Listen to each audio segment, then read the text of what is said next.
Hello, I'm Dan from Wargames Illustrated magazine, and I'd like to take you on an editor's tour of our latest issue. So we're talking here about Wi405. It's the September 2021 issue of the magazine, and it comes free with these. This is a frame of Anglo-Zulu War British Infantry.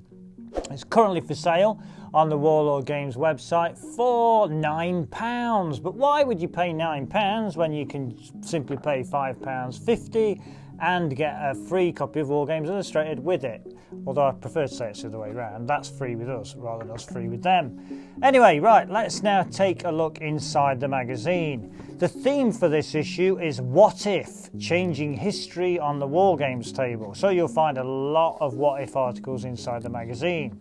We'll skip back the contents, past the contents, the subs page and the first adverts until we get to Quickfire. Quickfire is where our readers write in and tell us what they've been up to on their hobby tables or war games tables this month. We've got some very nice looking 60mm Macedonian figures for you to look at this month.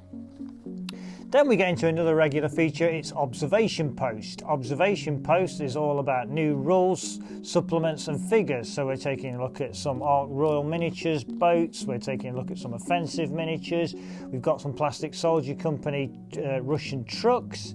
Now, one thing I should point out in Observation Post, we're trying to put in a bit more detail in so much as we're putting a lot of builds in there. Not exactly build guides, but we're putting together things like these Plastic Soldier Company trucks, or we're putting together the Sarissa Precision MDF riverboat. I put that together with my own fair hands. So we're telling you a bit about how we put them together and what it's like, how it fit, and if it was a good fit at the end of the day.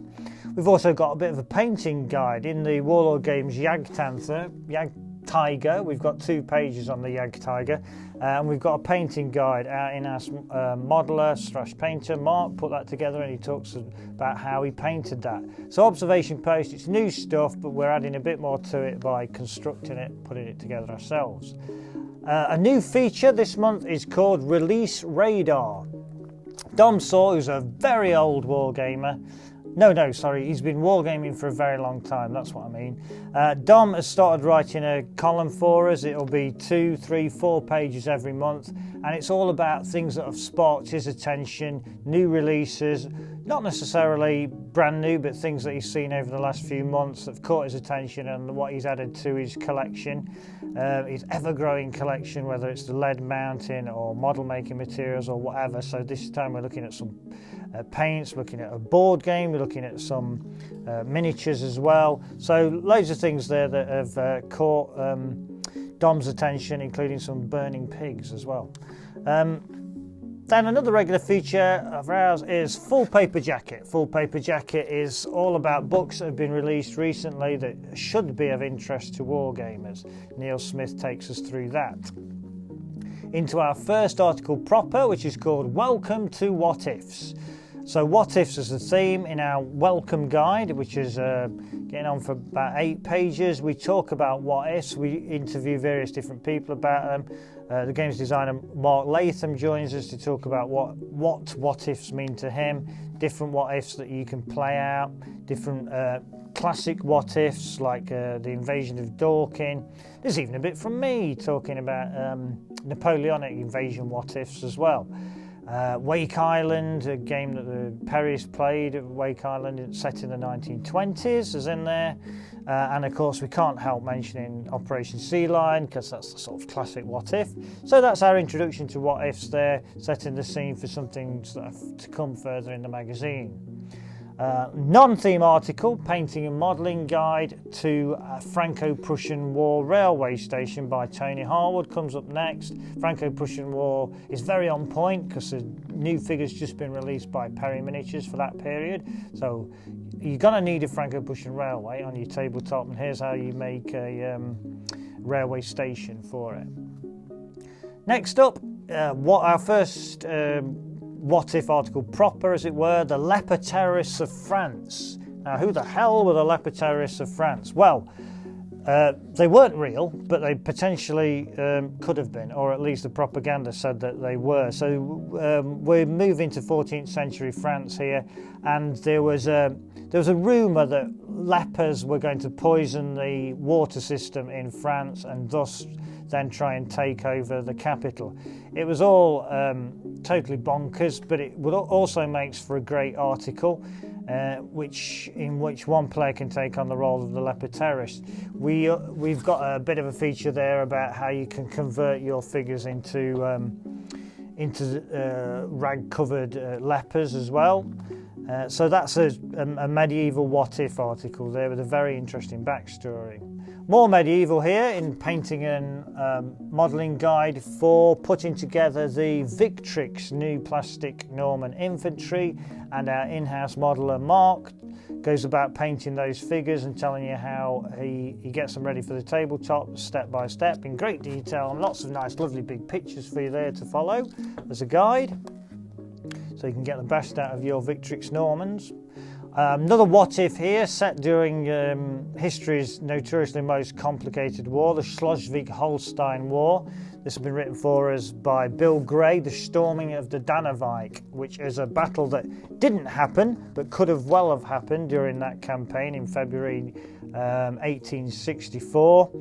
We also look at some 6mm figures from Bruce Fagle's collection, some really nice figures for the period. So that's a what if and how you could play that out. Then we get into a Blam Blam R article. Blam Blam R, you may remember, was the rule set that we gave away. Was it last month or the month before? I don't know. We're so generous, I lose track.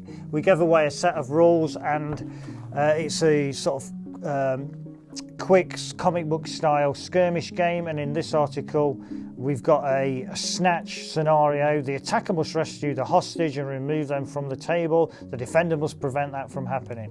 So that's a Blam Blam R scenario written for us by Dan Mersey to go with the set of rules we were giving away. Next up we get to frame focus, and it's cover mount kit bashing. So we're kit bashing the figures that we were giving away this month, the Anglo-Zulu War figures. We're kit bashing them in a steampunky style.